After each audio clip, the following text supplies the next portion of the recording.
혹시 대표님 이렇게 얘기하고 나서 내가 내 할 말 못해가지고 집에 가서 막 생각나서 부글부글 끓고 막 이불킥 했던 그런 경험 없으세요?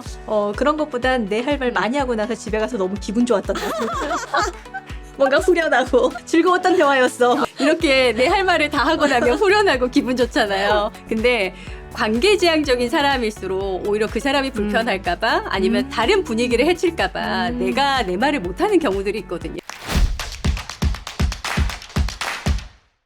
안녕하세요. 온토리TV 민수경입니다. 안녕하세요. 한겹 에듀센터 대표 조한겹입니다. 네, 대표님 안녕하세요. 네, 안녕하세요. 네, 오늘 이제 공감에 대한 이야기를 저희가 먼저 나눠볼 텐데 왜 최근에 MBTI가 굉장히 유행이었잖아요. 네, 맞습니다. 네, 그래서 저는 본의 아니게 은근히 질타 아닌 질타를 받기도 하고 그래요? 예를 들자면 네. 티네 뭐 이런 거 있잖아요. 네, 네, 네. 저는 어쩌라고 이런 상황이 되게 많았는데 그래서 공감 능력이 없다 이렇게 공격 아닌 공격을 하는 분들도 꽤 계시고 네. 공감에 대한 이해부터 저희가 좀 제대로 하고 넘어가야 될 것 같아요. 공감에 대해서 제가 간략하게 조금 설명을 드리자면 공감 능력은 우선 선천적으로 타고나는 것이 아니고요. 인지적인 공감이라고 해서 얼마든지 훈련을 통해서 향상시킬 수 있는 영역이다라는 말씀을 제가 좀 드리고 싶습니다. 네, 저 충분히 공감해요. 네, 저도 네. 엄청난 돌직구였는데 제가 못 살겠더라고요. 아, 진짜요? 주변 사람들하고의 관계 이런 부분도 있고. 그래서 네. 저도 후천적으로 F를 굉장히 많이 키운 그런 유형이거든요. 박수 쳐드려야 되겠는데. 아, 이거 훈련된 F인 거죠, 지금? 네, 네.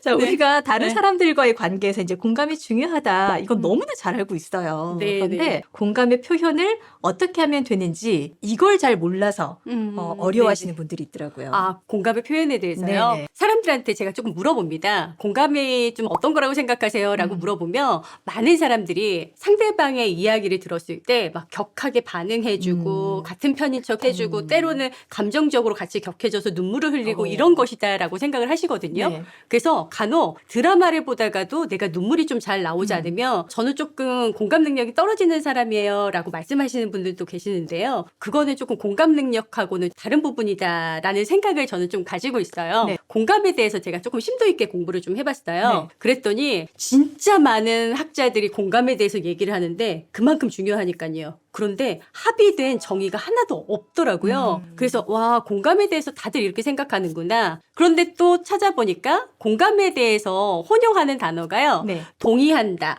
동조한다, 그 다음에 감정이입한다, 동화된다. 여러 가지 단어들이 있더라고요. 그런 것들보다는 사람의 마음이 어떤 마음인지 좀 알아보고자 하는, 그리고 내가 설령 그 감정을 겪어보지 않았지만 이해해 보려고 하고 그것을 표현해 보는 인지적인 공감이 가장 공감에 가깝지 않을까 하는 생각을 좀 제가 좀 해봤습니다. 네네. 네. 방금 말씀하신 대로 이 공감에 대한 정의 자체가 많은 학자들마다 다 다를 것이고 네, 맞아요. 그걸 받아들이는 이제 수용자 입장에서도 해석이 다 다를 텐데 네. 어쨌든 지금 대표님이 내리시는 정의는 제가 내린 정의는 다른 사람의 마음이 어떤지 물어봐주고 그 안에서 그 사람이 생각하는 생각과 감정과 그 사람이 진짜 원하는 욕구를 캐치해주고 그것을 말로 표현해주면서 감정적으로 이제 토닥여주는 걸 공감이다라고, 인지적 공감이 조금 더 공감에 가깝다라는 정의를 저는 좀 내렸습니다. 네네. 이렇게 공감의 행동과 표현은 화자, 말하는 사람이 그 순간에 감정적인 위로를 받는 것에 그치는 것뿐만이 아니라 자신의 깊은 내면을 스스로 바라보고 성찰하면서 자신뿐 아니라 타인과도 진정한 연결로 좀 나아갈 수 있도록 하는 적극적으로 돕는 과정이 공감이라는 생각을 합니다. 그래서 제가 생각하는 공감은요, 인지적인 공감이 조금 더 가깝고 노력과 훈련을 통해서 얼마든지 향상이 가능하다. 그리고 그걸 제가 직접 경험했다, 입증할 수 있다라고 좀 말씀드리고 싶습니다. 우리가 흔히 타인에게 공감하고 있다고 여기지만 그것 자체도 어떻게 보면 스스로의 착각 아니면 가짜 공감 네, 뭐 그런 걸 연기 아닌 연기 뭐 이런 상황이 있을 수도 있나요? 가끔씩은 진짜로 영혼 없이 공감하는 사람도 있긴 있는데, 제가 말하는 가짜 공감과 진짜 공감의 차이는 뭐냐면 상대방이 어떤 말을 했을 때 그 말을 듣고 자신의 생각대로, 자신의 평가와 판단대로 다른 사람한테 말을 하는 경우 있잖아요. 네. 그게 바로 생각 중심의 가짜 공감이다라고 제가 책에다가 적어 놓았는데요. 예를 들어서 다른 사람이 나 요새 너무 힘들어 라고 이렇게 푸념처럼 그냥 얘기를 했는데 네. 다 그렇게 사는 거야 라고 이렇게 얘기했을 때 네. 마치 이 사람이 힘들다는 그 얘기가 뭔가 일반화되는 그 사람만의 얘기로 들어주지 않는, 그랬을 때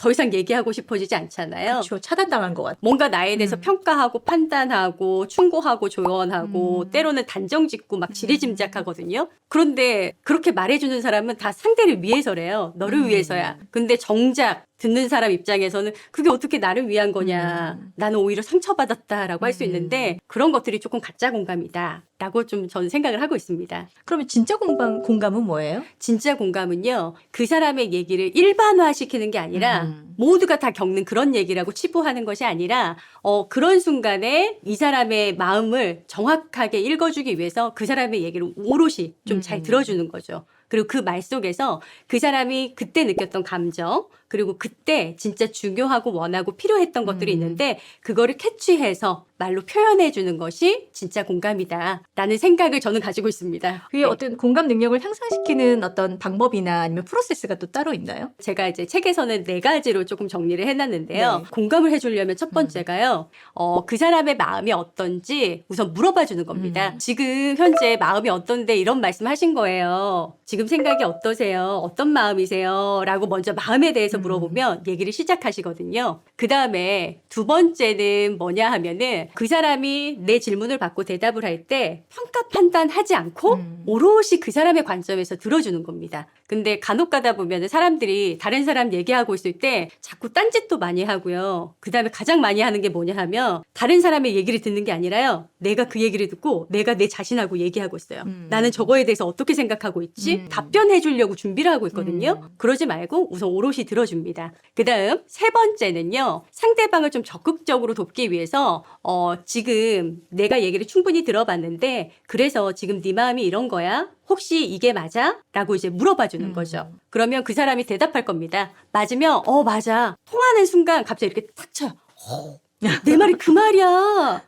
내 마음 알아주는구나. 이렇게 딱 반응을 해요. 근데 만약에 틀렸다 그러면 아니. 난 그게 아니고 나 그 순간에 서운한 거 아니고 진짜 화났어. 막 이렇게 표현할 수 있거든요. 그러면 당황하지 않고 마음은 맞추기 게임이 아니기 때문에 서운한 게 아니고 화난 거였구나. 그냥 받아주면 되는 거거든요. 예, 그렇게 받아줍니다. 그러고 나서 네 번째는 그 사람의 마음이 그게 맞다라고 한다면 그래서 그때 그랬구나. 그런 마음이었구나. 라고 그냥 토닥토닥 해주는 4단계의 방법이 있다. 라고 정리를 좀 해놨습니다. 네. 예를 좀 하나 들어주세요. 제가 기업교육 현장에서 그 소통에 대한 강의를 할 때 카드 게임을 가지고 할 때가 있거든요. 그런데 똑같은 카드를 선택하신 두 분이 있었어요. 카드가 어떤 카드였냐면 저는 이렇게 일하는 건 정말 비효율적인 것 같아요. 이런 표현의 카드를 선택을 했거든요. 겉으로 보면은 회사에 대해서 불평불만이 많은 두 사람으로 보이잖아요. 네. 근데 두 사람이 생각하고 원하는 것은 조금 다를 수 있어서 제가 물어봤습니다. 우선 첫 번째 A 분한테는요. 내가 생각하는 효율적으로 일하는 건 어떤 거라고 생각하시는데 지금 이게 비효율적이라고 말씀하시는 거세요? 라고 물었더니요. 첫 번째 분은 저는요. 일을 할 때 시작하기 전에 충분한 시간이 좀 필요합니다. 저 나름대로요. 어떻게 할지 구상하고 기획하는 시간이 좀 필요한데 그 시간이 좀 길어요. 하지만 기획이 탁 되고 나면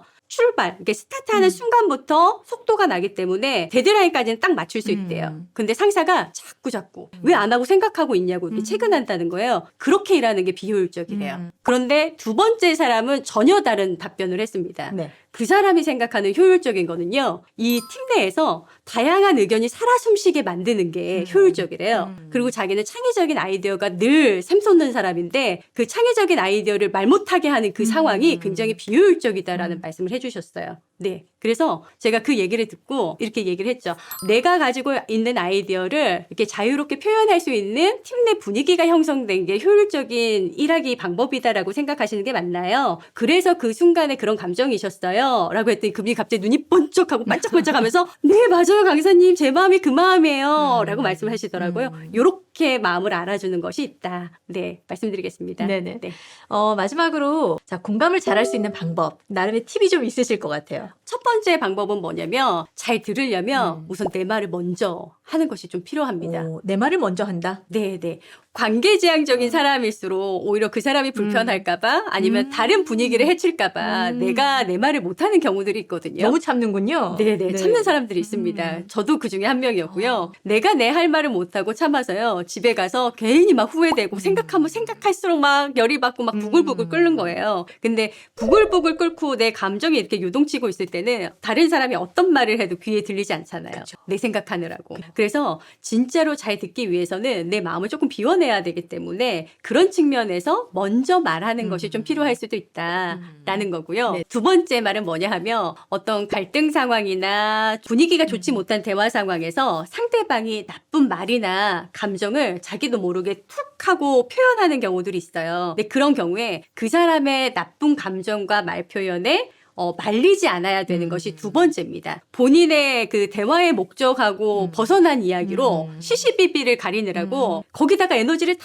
써서 진짜로 원하는 목적의 대화를 해야 될 때는 에너지가 다 바닥나서 힘이 빠져가지고 집에 가고 싶거나 아니면 시간이 제한이 있기 때문에 얘기를 못하고 끝나는 경우들이 있습니다. 그래서 그 말에 말리지 않는 것이 중요하다라는 말씀을 좀 드리고 싶어요. 세 번째 방법은 뭐냐면 상대가 대화를 할 때요, 같은 말을 계속 반복할 때가 있어요. 녹음기처럼. 사람들은요, 자기가 한 말을 상대방이 오롯이 알아듣지 못했다고 느낄 때 자신도 모르게 계속 반복을 하고 있더라고요. 진짜 내 마음 좀 알아달라고 다른 표현을 계속 하고 있는 거예요. 그래서 세 번째 방법은요, 다른 사람이 대화를 할 때 똑같은 말을 계속 반복한다면 우선 첫 번째, 내가 그 사람의 말을 제대로 알아듣고 표현해줬는지 나 자신을 조금 돌아볼 필요가 있고요. 그 다음에 그 사람은 왜 그런 말을 계속했을까도 한번 생각해보고 알아주려는 노력을 했을 때 조금 더 연결될 수 있다라는 걸 제가 좀 깨달았습니다.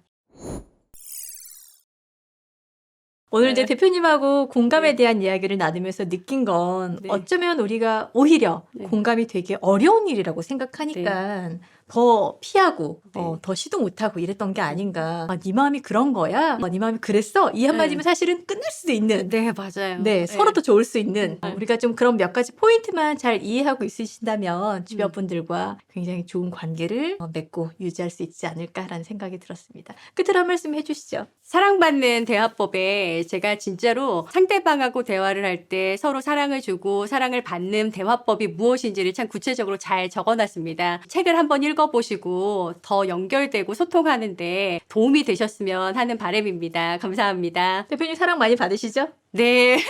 덕분에 사랑 많이 받고 있습니다. 네, 오늘 말씀 여기까지 듣겠습니다. 네. 고맙습니다. 감사합니다.